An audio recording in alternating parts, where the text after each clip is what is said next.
میرے پیارے وطن تو سلامت رہے۔ آقا کریم صلی اللہ علیہ وآلہ وسلم کے پیارے دیوانوں، آج میں آپ کو بتاتا ہوں کہ شادی کے بعد میں جو بہت جلد طلاق ہو جاتی ہے تو طلاق کا اصل ریزن کیا ہے، طلاق کی اصل وجہ کیا ہے۔ آج ہمارے معاشرے کا حال یہ ہو چکا ہے کہ ابھی شادی کو 10 دن نہیں ہوئے ہیں اور طلاق کی نوبت آ جاتی ہے۔ طلاق اللہ رب العزت کو بالکل بھی پسند نہیں ہے اور ہم جان بوجھ کر طلاق کی نوبت لے آتے ہیں۔ آج میں آپ کو بتاتا ہوں کہ طلاق کا ریزن کیا ہے، طلاق کیوں ہوتی ہے۔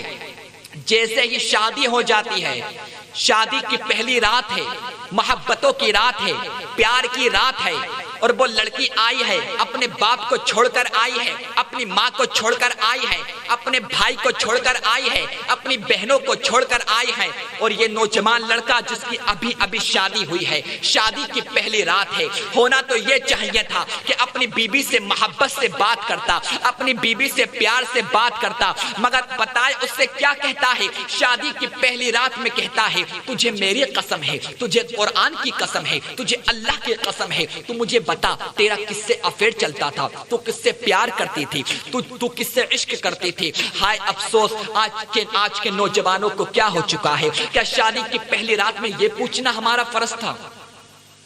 ابھی وہ اپنے ماں باپ کو چھوڑ کر آئی ہے اور ہم اس سے وہ باتیں پوچھ رہے ہیں جس سے وہ توبہ کر چکی ہے، توبہ کرنے کے بعد میں وہ شادی کر چکی ہے۔ کیوں ایسی باتوں کو پوچھتے ہو؟ اور آقا کے دیوانوں، اللہ کے نبی صلی اللہ علیہ وآلہ وسلم ارشاد فرماتے ہیں، اگر کوئی کسی گناہ سے توبہ کر لے اور توبہ کرنے کے بعد میں اگر کوئی شخص اس کو وہی گناہ یاد دلوائے تو جب تک وہ مر نہیں سکتا جب تک کہ وہ اس گناہ میں خود مبتلا نہ ہو جائے۔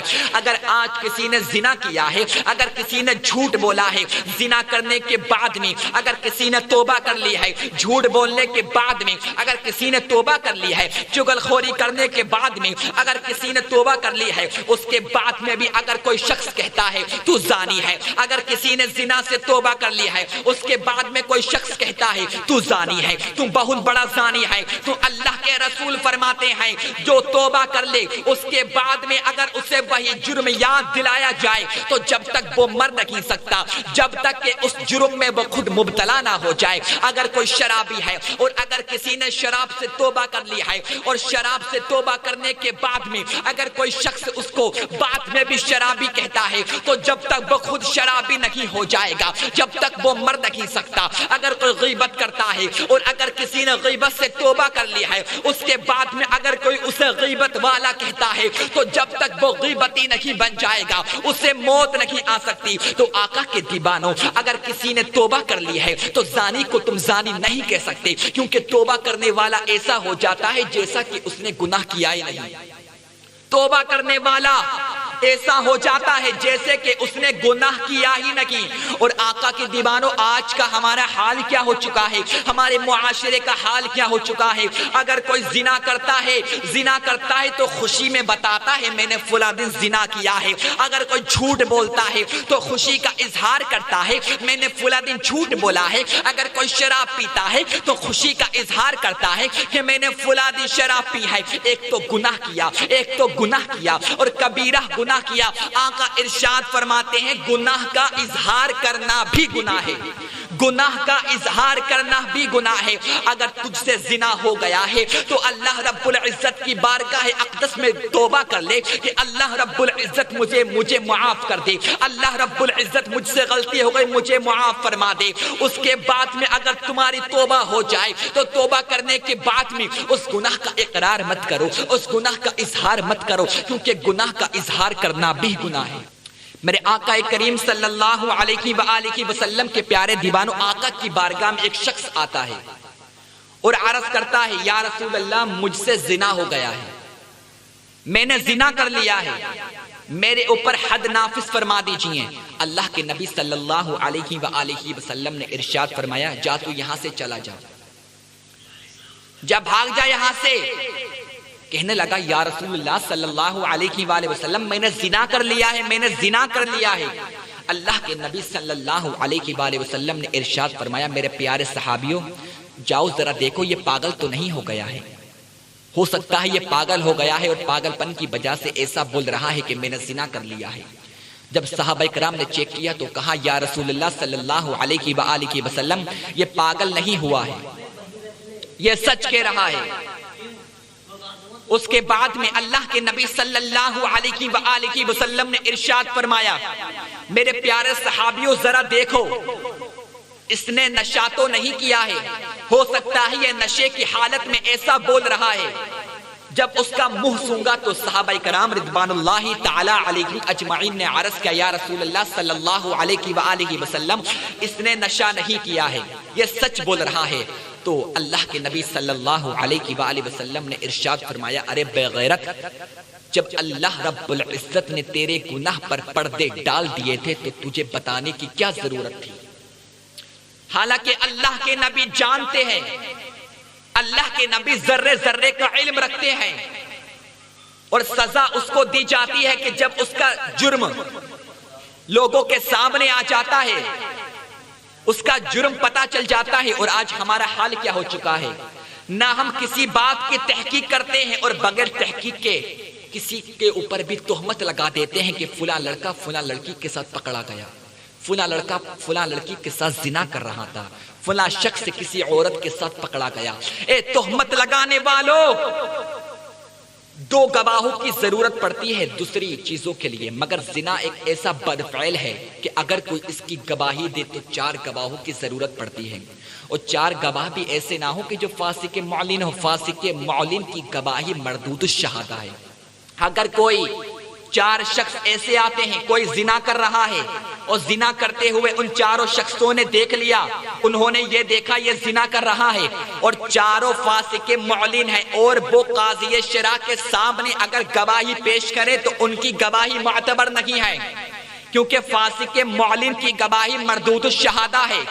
جو گواہی دے گا وہ متقی ہونا ضروری ہے، گواہی دینے والے کے لیے پرہیزگار ہونا ضروری ہے، گواہی دینے والے کے لیے نمازی ہونا ضروری ہے۔ اور آج ہمارا حال کیا ہو چکا ہے، ہم کسی پر بھی تہمت لگا دیتے ہیں، کسی کے اوپر بھی الزام لگا دیتے ہیں۔ تہمت لگانا بہت زیادہ آسان ہے، ہم بڑی شوق سے کہہ دیتے ہیں کہ فلاں لڑکا فلاں لڑکی سے محبت کرتا ہے بغیر تحقیق کے، ہم بڑی فخر سے کہتے ہیں کہ فلاں لڑکا فلاں لڑکی سے محبت کرتا ہے بغیر تحقیق کے۔ اگر بغیر تحقیق کے تم نے کسی کے اوپر کوئی الزام لگایا تو یہ تہمت ہے، اور تہمت لگانے کا عذاب بہت زیادہ سخت ہے۔ تو آقا کے دیوانوں، گناہ کا اظہار کرنا بھی ایک گناہ ہے۔ تو جو نوجوان لڑکا جس کی نئی نئی شادی ہوتی ہے وہ اپنی بیوی سے پوچھتا ہے بتا تیرا کس سے افیئر چلتا تھا، تو کس سے پیار کرتی تھی، اب مجھے بتا۔ اب وہ مجبوری میں آ کر کہہ دیتی ہے کہ میں فلاں لڑکی سے پیار کرتی تھی، میں فلاں لڑکے سے پیار کرتی تھی، مگر میرے ماں باپ نے تجھ سے میری شادی کر دی۔ اس کے بعد میں وہ نوجوان لڑکا اپنے دوستوں کو جا کے بتاتا ہے، اپنے ماں باپ سے جھگڑے کرتا ہے، اپنے ماں باپ سے لڑائیاں کرتا ہے کہ میرے امی ابو تم نے میرے ساتھ کیا کر دیا، ایسی لڑکی سے میری شادی کرا دی جس کے کافی رشتہ دار ہیں، جس کا افیئر چلتا ہے، جو کسی دوسرے لڑکے سے محبت کرتی ہے، جس کے بہت زیادہ یار ہیں، ایسی تہمتیں لگاتا ہے۔ اللہ اکبر، تو کون ہوتا ہے تہمت لگانے والا؟ تو کون ہوتا ہے الزام لگانے والا؟ کیوں طلاق کی نوبت لا رہے ہو؟ اللہ اکبر، اس کے بعد میں دلہن کی مہندی بھی نہیں چھٹ پاتی ہے، مہندی بھی نہیں چھٹ پاتی ہے اور طلاق کی نوبت آ جاتی ہے۔ مجھے بتاؤ طلاق کا ذریعہ کون بنا؟